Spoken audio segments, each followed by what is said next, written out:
Teammates, we are back once again. If this is your first time listening to the Move Swiftly podcast, welcome to the number one show on innovative teamwork. Great to have you. To my regular listeners, you already know how it gets down. You know you've been with me for about 5 years now. We're over 800 episodes in. And if I got to make a record, get a recording done in my car, damn right, I'm going to get a recording done in my car because I don't necessarily do this show for me as much as I do it for you guys, to give you guys something, to give you guys a gem, to give you guys a moment, to give you guys just a little bit something to make it through your day.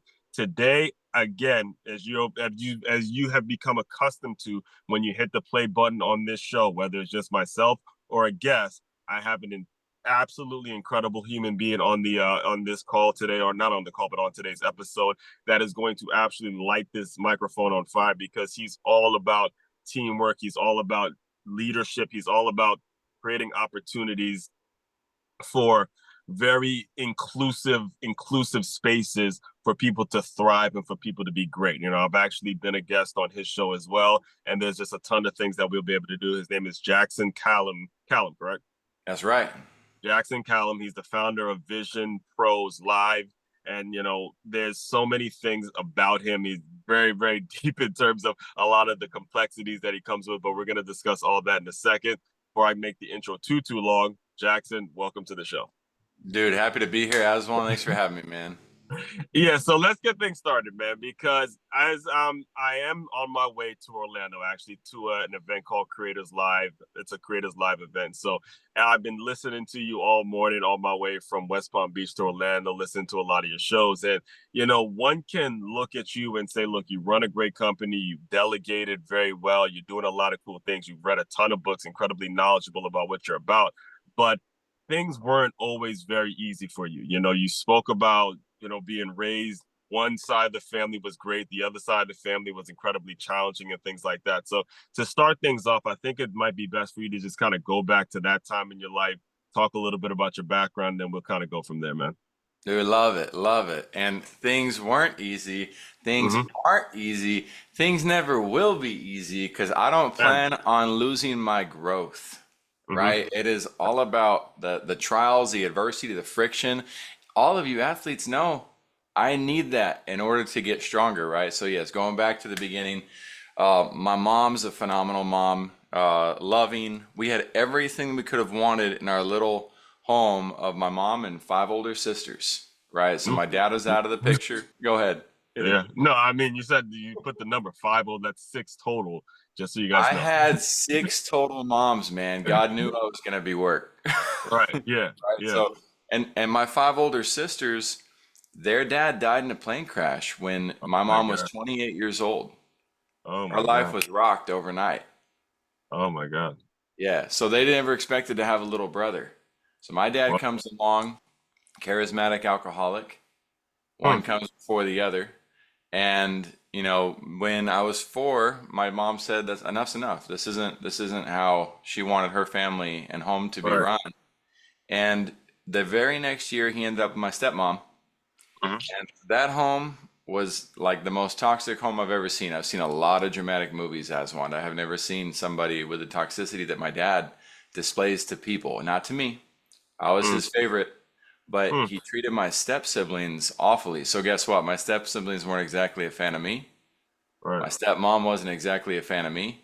Mm, And so I had one home that was absolutely amazing. Church, love, all the things somebody could want looking back. And then on the flip side, my dad's home, which was hate, people doing drugs early on, mm, alcohol, pornography, like the whole nine yards. I mean, everything that could have gone wrong in that home was going wrong. And mm, so I was given two very, very deep perspectives.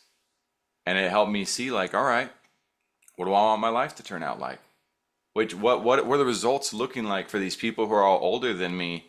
I mean, mhm. by the time I was 12, I had 15 half and step brothers and sisters to learn from, and I had more than 87 cousins. 87 when I was younger on my dad's side of the family, and Mhm. all of them were up to different things in life. And I got to watch everybody grow up and say, what do I want my life to be like? And it made me make really hard choices too. Was I going to follow the easy path that everybody else was on, or was I Mhm. going to stick to my principles and figure out, what more can I have than what I was given? But again, that more, I was so blessed with the insight of my mom's side to see Hmm. that, okay, there are great things that can come, and there are certain patterns that can ensure that I end up with the great things in life. So Hmm. my hope is, if anybody out there has somebody in their life who has patterns or who has success around you, start looking at that. Start taking curiosity and saying, you know what? It doesn't matter what's going on in my home. What's going on outside of my home that I can model and emulate, and can I shift gears to make the most out of my life? Well, first of all, much respect for actually having the vulnerability and the courage to share these things because I know they're not easy places to go back in. So I got to give you kudos to that, and I appreciate your transparency in regards to that. But when you actually, I'm sitting here listening to this story, it's almost like I'm listening to someone that's been able to move on from these times and look at it at how positive it was, how positive these perspectives was, and that's something that truly, truly is a important lesson for listeners to carry on it as well. What would you say allowed you to get that perspective? I know you had showed me actually the poster behind you about teamwork. You're a ferocious reader, and you mentioned, I'm not sure if you are like a Spurs fan, like a Oh, diehard official, huge, but kind of huge. speak on some of the things that allowed you to get that perspective to where now you talk about it as if it's something that was a blessing. Like you wouldn't trade anything, everything you just mentioned. Hey, all of that made me who I am now. Jeez, man, easy to dive into so much because I've been doing it for years, Hmm. right? It's not something that came overnight. Right. And so wherever you're at in your path, those of you listening in, make sure that, you give yourself some grace to start small. Right. Also make sure the person or the people that you're talking to will respect your paradigm. If Hmm. you're not surrounded by people who are going to respect your paradigm, you're going to get your ass kicked. I don't know if I'm allowed to say that on the podcast, but it's One going to be. thousand allowed. They've heard worse. Trust me. Yeah, exactly. So here I was, 6 years old. My dad would take me to his house, and then there's stuff going on. So he'd also take me to my uncle's, and he'd just leave me there for the weekend. And so I had three cousins who were six, I think 6, 8, and like 11. Uh-huh. And we would go next door to my grandpa's shop, my grandpa's grocery store, not grocery store, gas station, and we'd start gathering the cigarettes that were smoked, the lottery tickets that were discarded, the Hmm. beer cans that were half drank, and Hmm. we'd take those all back to this tank, this little pond thing, and they would drink and smoke. We were six, man.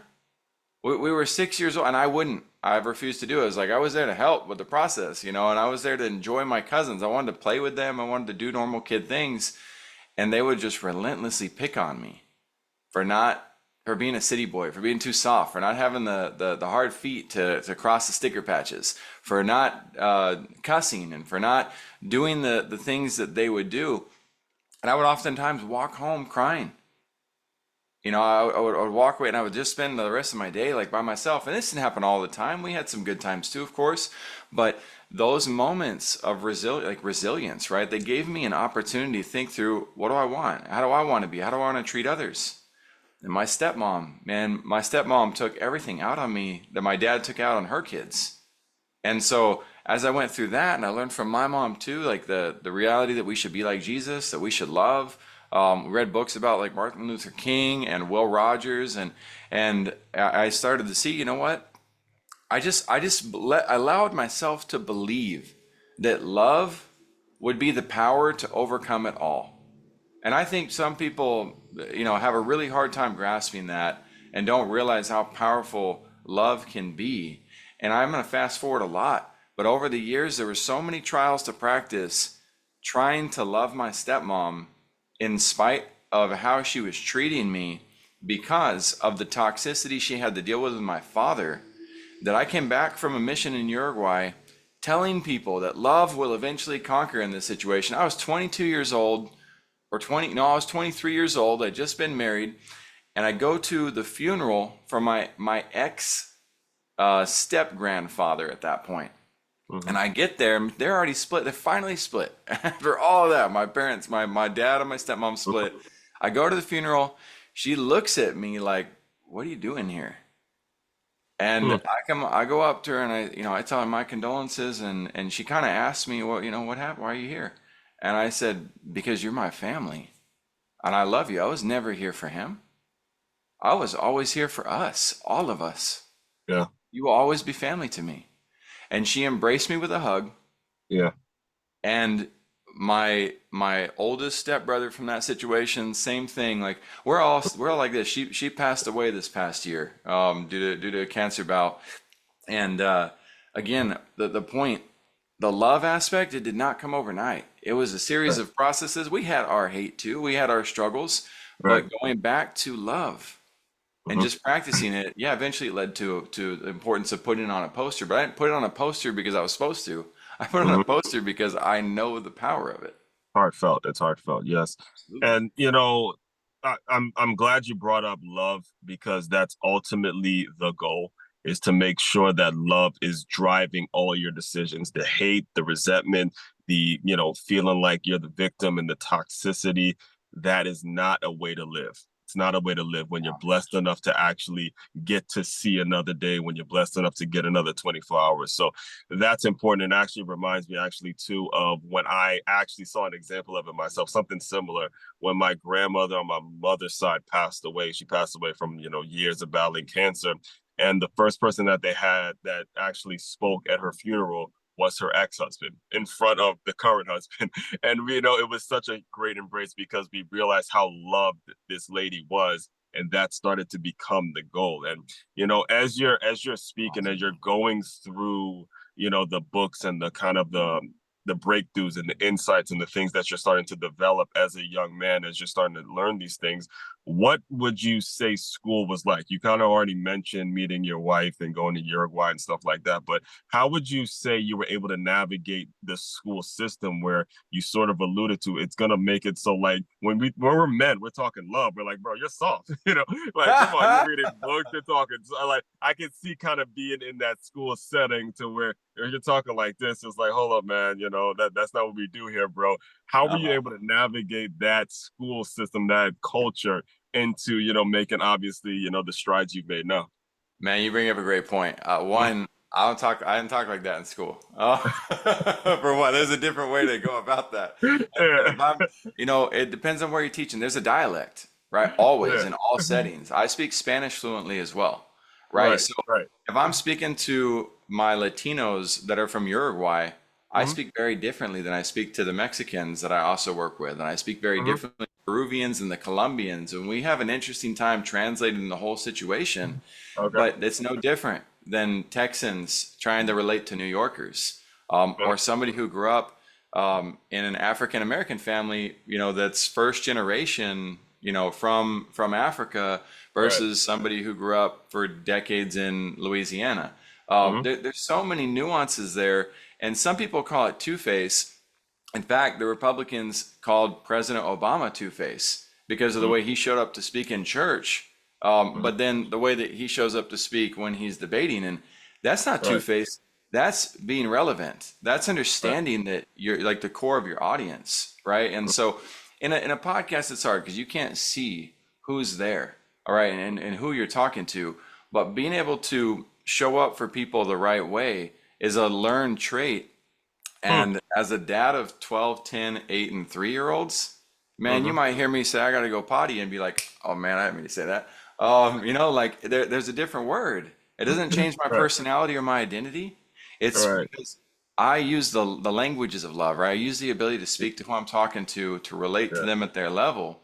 And Hmm. and when I say level, it's not about equal or minus. It's about me showing up with respect for the people that I'm with. So going Right. back to like the high school side of things, um, you know, I think the way that I showed love at that time, and I mean, well, let me back off on that too, man. I was a fighter. I know how Hmm. to box.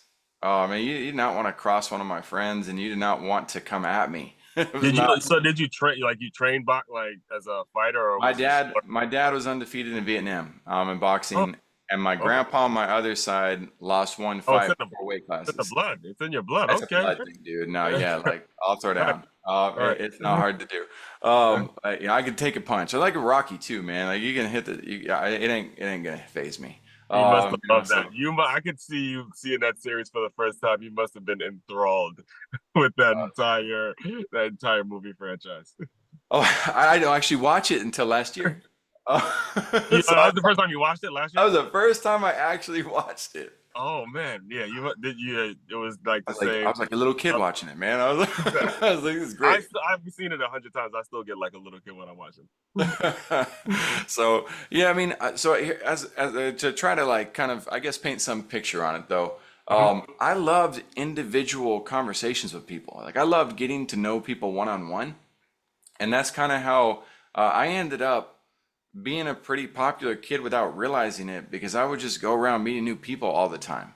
And as I Mhm. met with new people and talked to new people and try to find the person like who's sitting alone and like spend a little time with them or whatever, or bounce Uh, groups because I get really bored with small groups cliques because small yeah, groups talk about shit.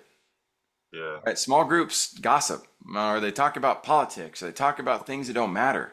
One on one, I can ask you some real questions that you're not worried about anybody else like talking about. I just had this weird reality where I gravitated towards that. And in large groups, there's Mhm. usually a controlled facilitator, an alpha or a teacher or something that moves the conversation towards something valuable.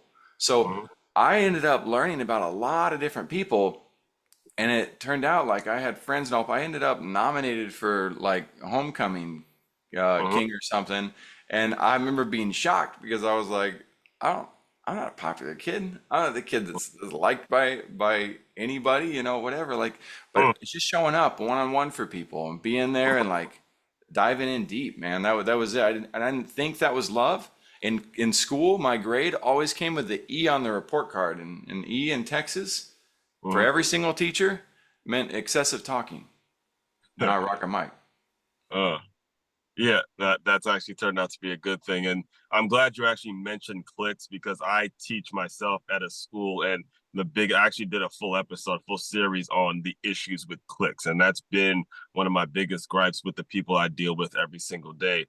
When you're building when you got to a point where you're building your organization, how did that whole thing start? What was the vision behind it? And when it comes to how you continue to grow it and continue to build it, how do you avoid these inevitable clicks, man? Because they are inevitable. You see people, especially in the working world, they see somebody that they're familiar with, and it's easy to just gravitate to that person. And then somebody else comes in that relates to them. There's just this natural way where we're conditioned to be around people that we relate to, and we start to basically say fuck everybody else, our idea is the best idea, I don't want to hear anybody else's perspective. So how do you address that issue, man? Yeah, of course. So I've been fortunate to start a number of organizations, and I was a shitty leader. No, like I was bad. Right, And so it you've been took me right. a long time to figure out how to get on my own way with that. So it didn't start by being able to create an amazing organization. I can tell you right now, my organization, I get to wake up, dive into Slack, start talking to my team. It feels like my birthday every single day at this point. Like my team is absolutely amazing. I love them. I love hanging out with them. They love hanging out with me. But it took me years to figure that out. And you talked about books I've read and all that. I mean, I was blessed with an intelligence, but I had a 0.33 GPA my first semester in college, Aswan. That is hard to do. I only got that because my political when I take international politics teacher, I was at his class every time. I didn't turn in the midterm. I didn't turn in the final exam. No, the final paper. I didn't go to the final exam. He gave me a C because he saw my passion. He saw like I think he looked at all my grades and was like, "This kid screwed up bad," and he gave me a C. And I was so grateful for that. And he said, "Jackson, if you That happened to me in a stats class too. So college, if you show up, and again, for anybody that's going to college, if you actually show up, then you do get the benefit of the doubt. So make sure you pick something that you actually like the curriculum or like the subject, and make sure you're showing up regularly. absolutely," he tells me, "Jackson, if you want to educate a nation, educate a mom. If you want to change a nation, educate a mom." And I was like, that hit deep. I mean, he didn't know I grew up with six moms.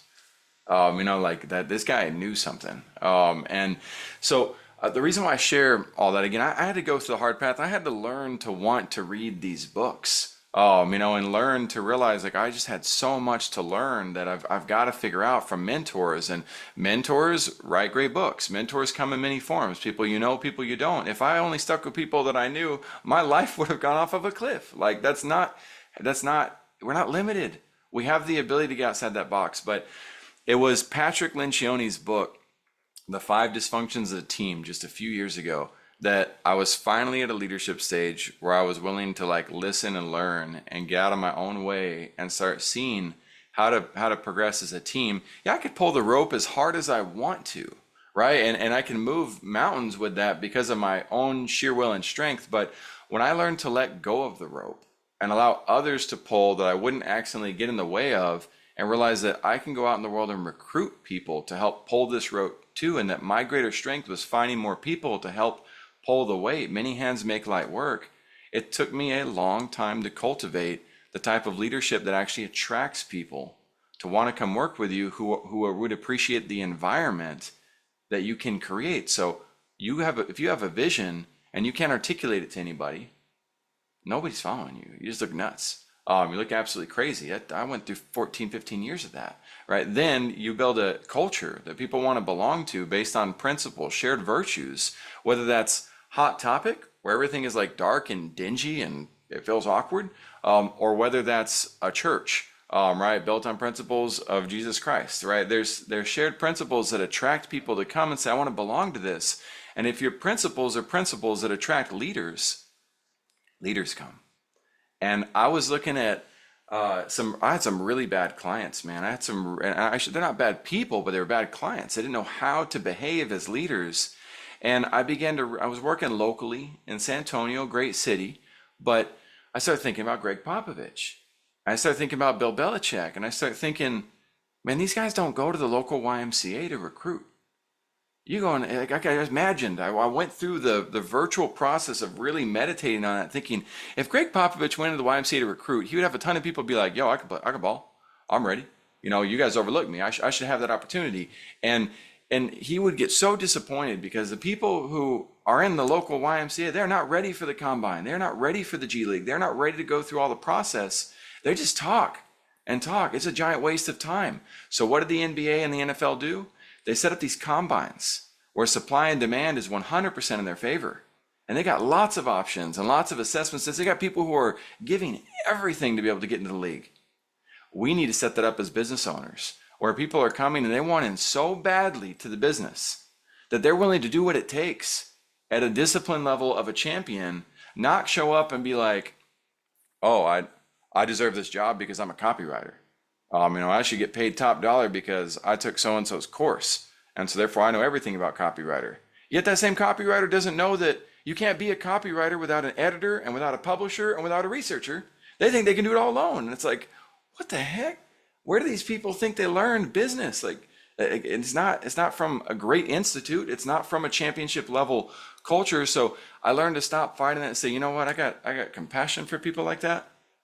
But if I want to build a championship level culture, I have to be willing to bring people in, and I have to set boundaries up so that only people with championship level behaviors actually want to work with us.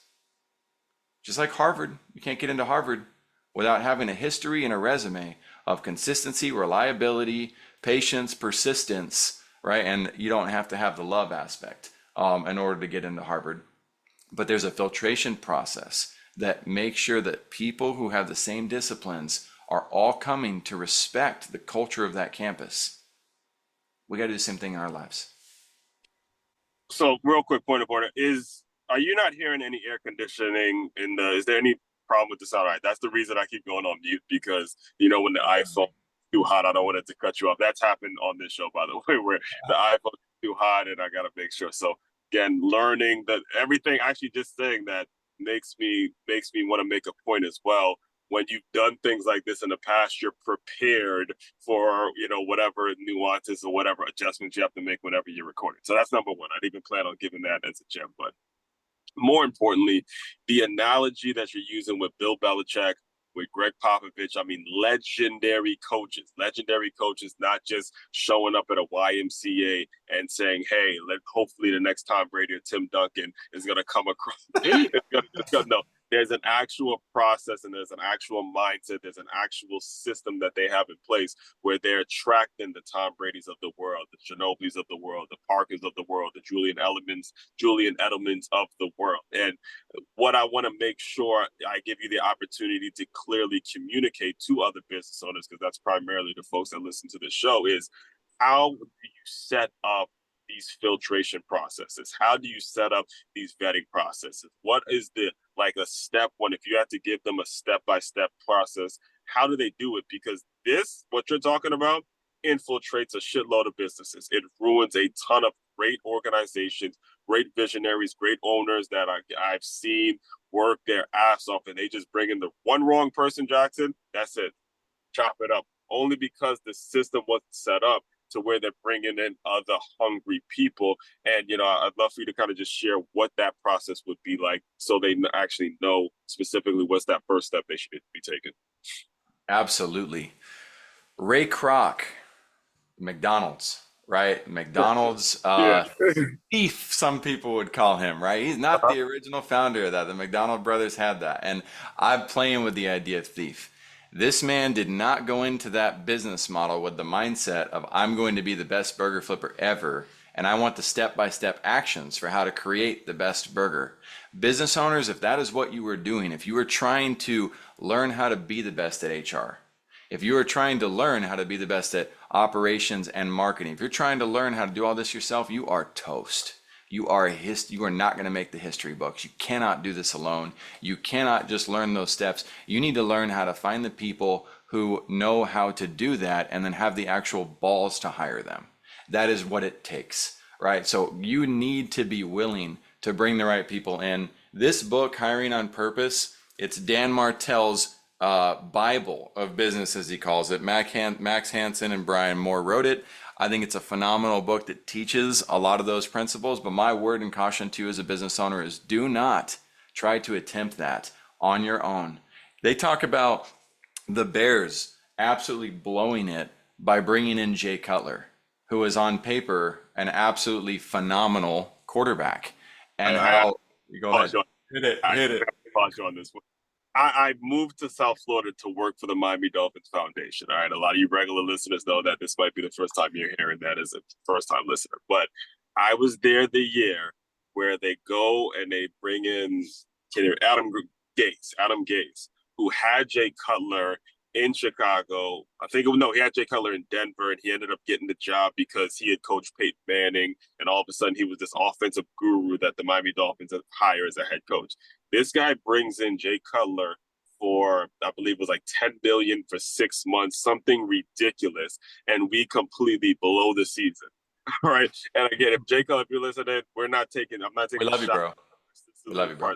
Made it to the NFL, baller. But at the end of the day, this dude was just not the leader. Again, had all the tools, had all the intangibles, was not the leader that an NFL organization needed. That's what is required at the quarterback position at that level. And I love the analogy because it teaches you as an owner of a business, you got to be the quarterback. You got to have the conviction. You got to have the balls. You got to have something more than just the specific talent.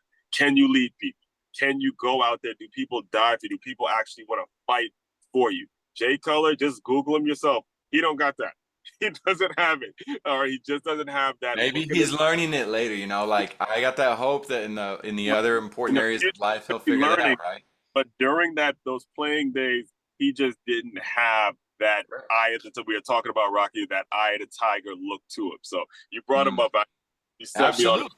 I told a recent client, that to just read the first 25 pages of this minimum, right? Yeah. To at least dedicate their time to spend the 25 pages because it's a paradigm shift that is so important, and it basically just shreds the resume and says, look at the virtues, of the individual. And if you haven't been looking at virtues, then again, bring somebody in. But so that's a big part of it is, right, having virtues, but then being able to set systems up to be able to test those virtues, creating a combine itself, right? When you start to attract the great leaders into the world, you know what happens?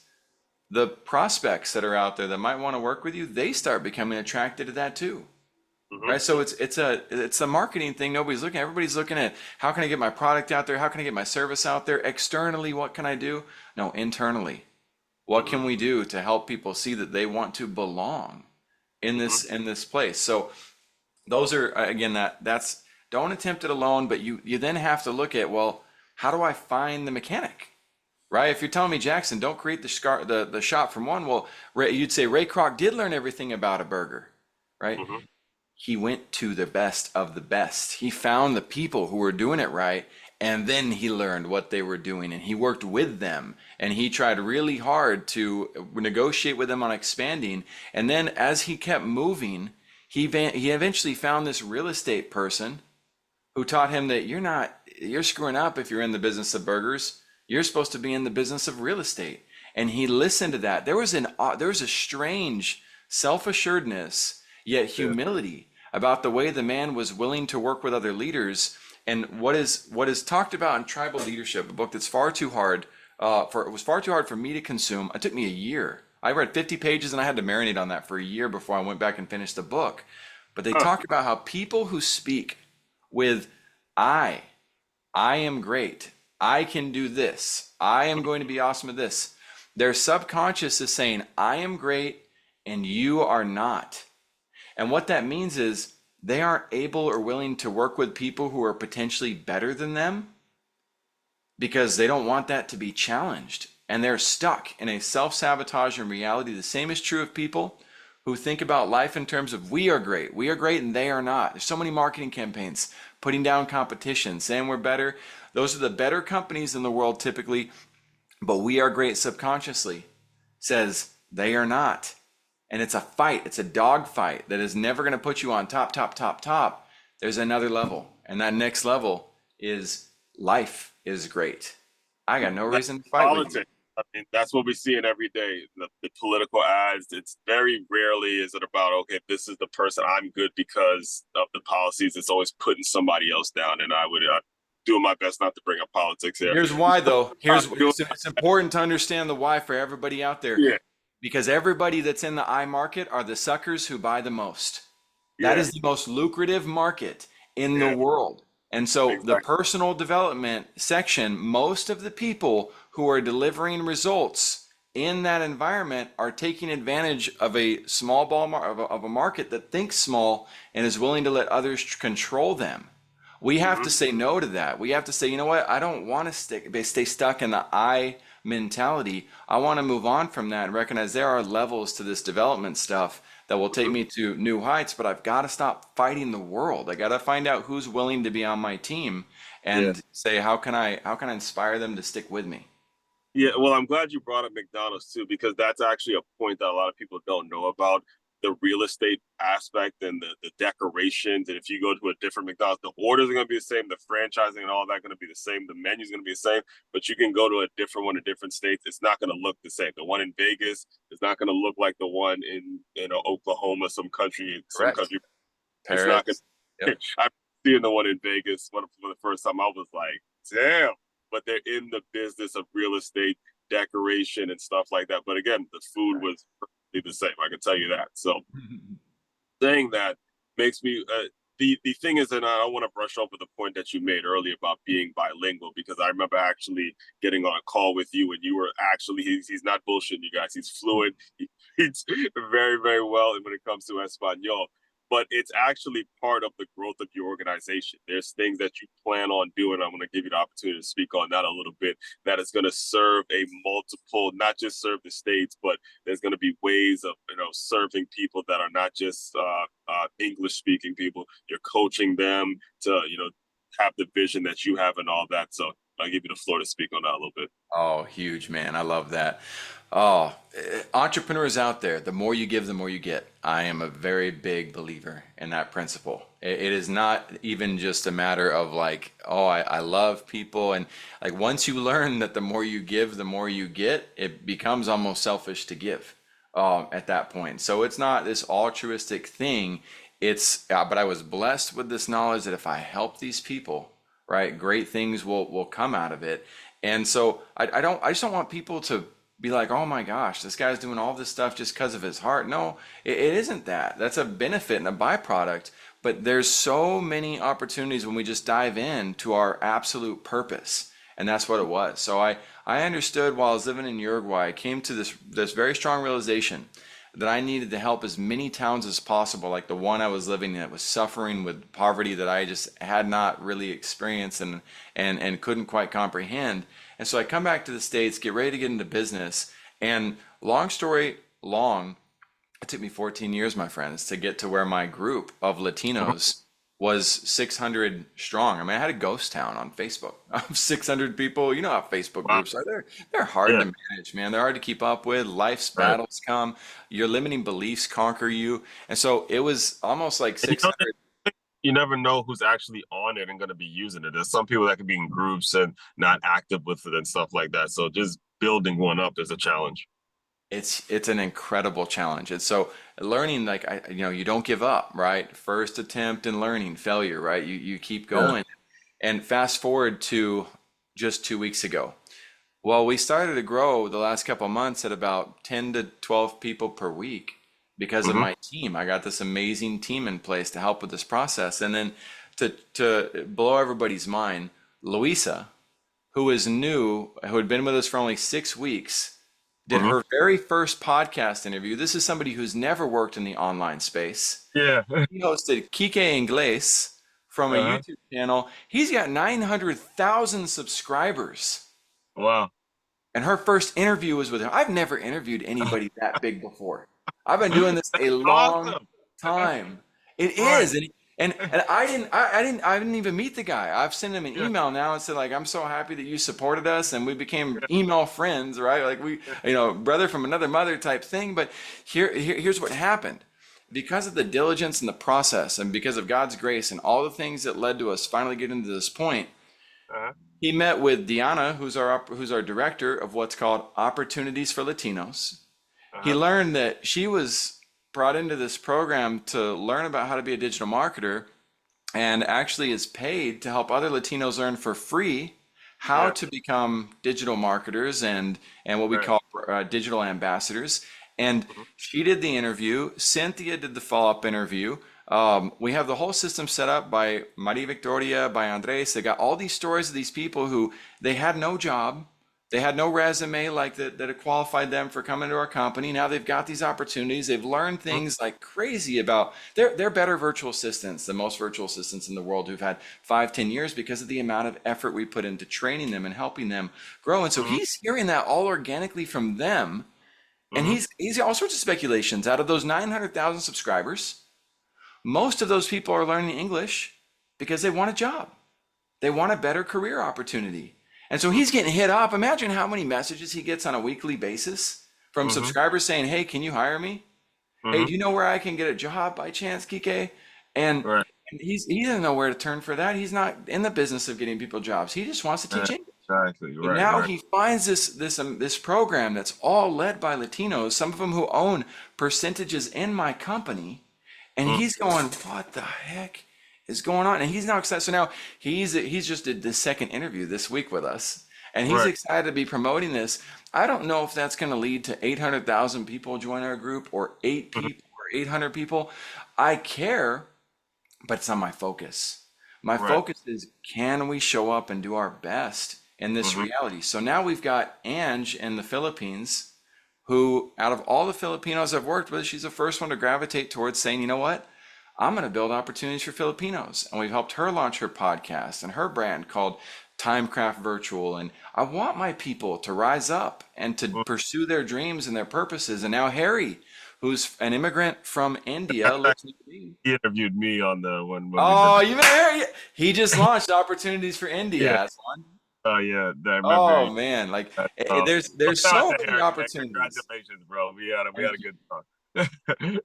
Yes, it is. It is so awesome to finally be in a position to where these types of leaders are coming in a little bit more, and Mhm. we make sure that we find out who people are, what their Mhm. visions are, what their passions are and their goals. If we need some refinement along that way to help them, like a lot of people will come into life, and they'll be like, "Well, what's your passion?"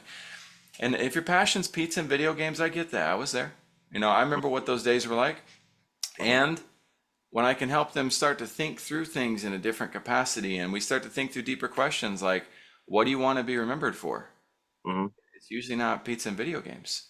Exactly. Right, so there's a process. We have a very neat process to help people start to see the world in a completely different way, but we have to be careful that the people that we bring in are able Hmm. to be a part of this culture without fear, because fear doesn't help with the love aspect. It just gets people on edge.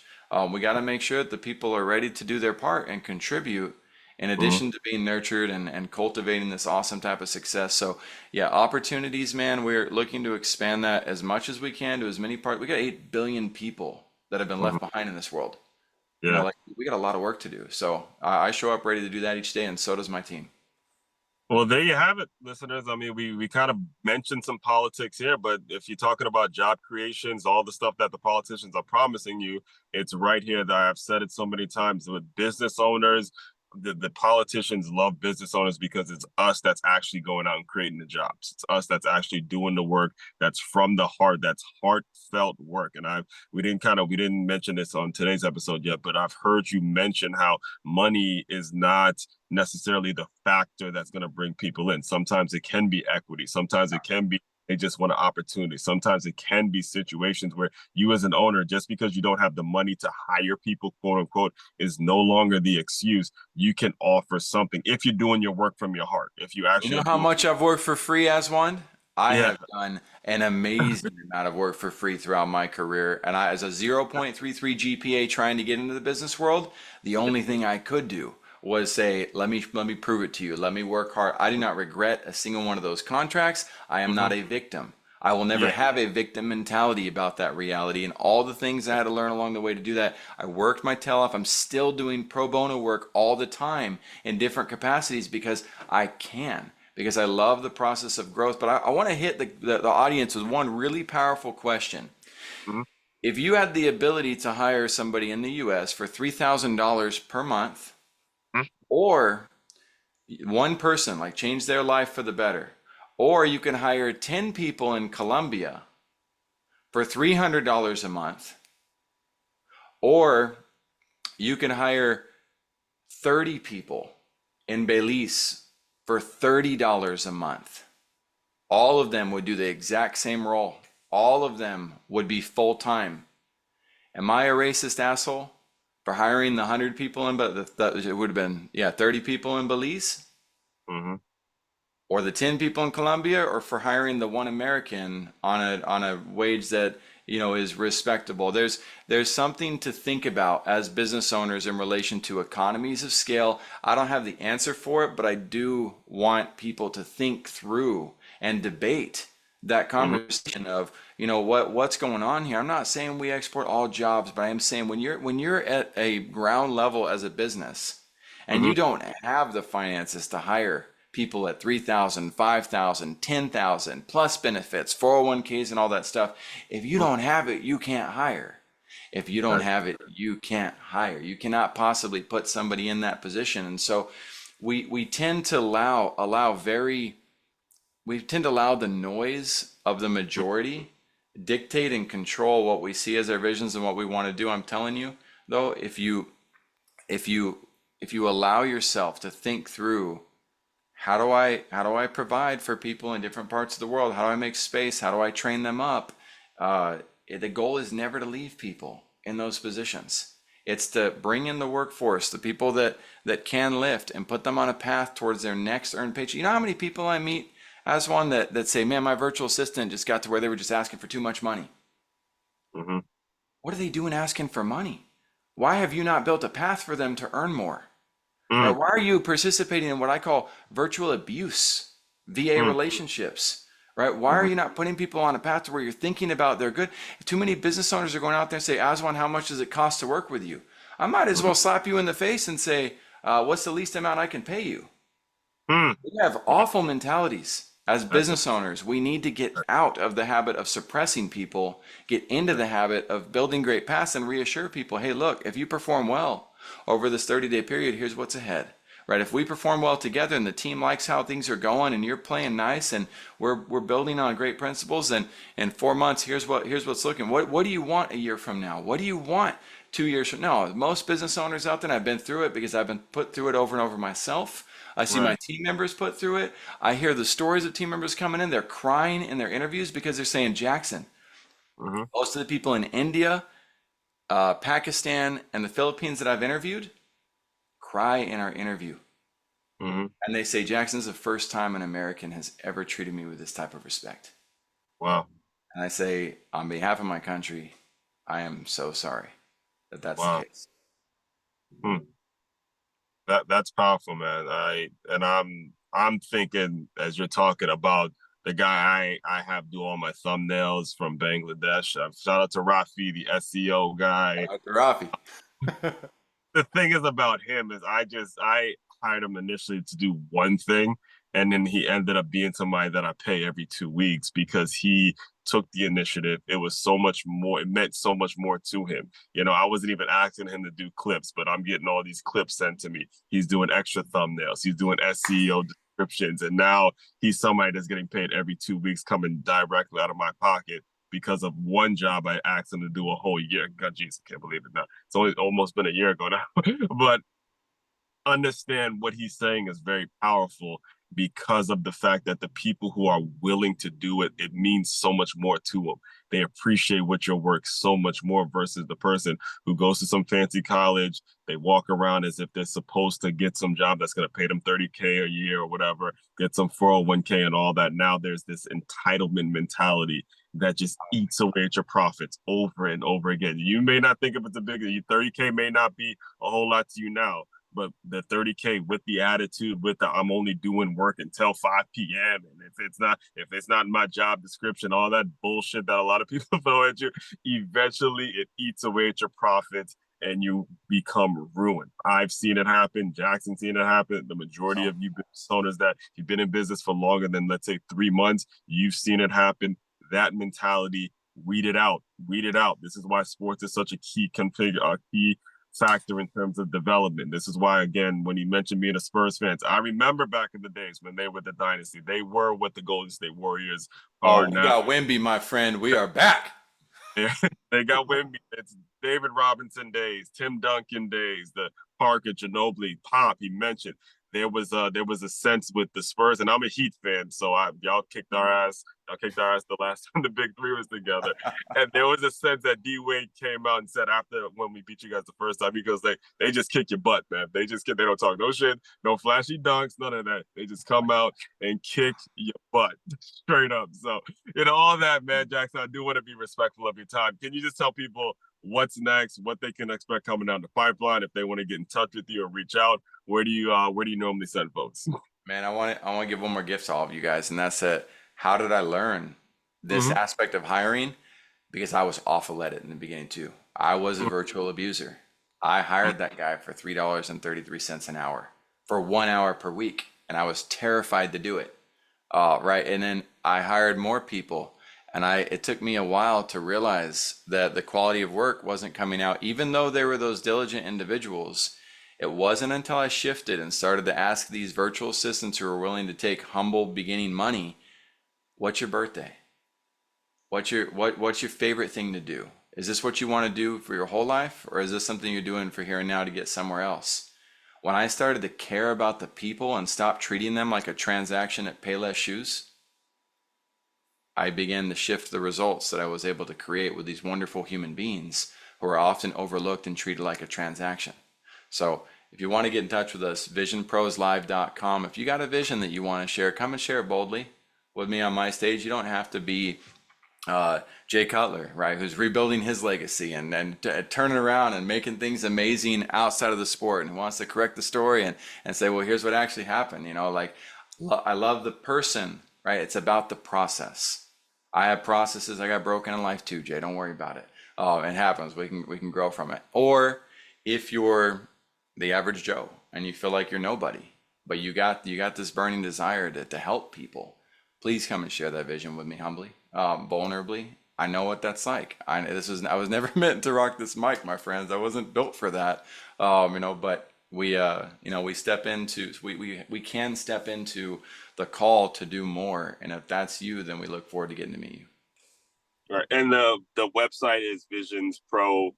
visionproslive.com, visionproslive.com, or firstclassbusiness.io. On the business side, you're welcome to see either or. I believe in freedom, but I highly recommend coming the route of Vision Pros and seeing what's going on there first.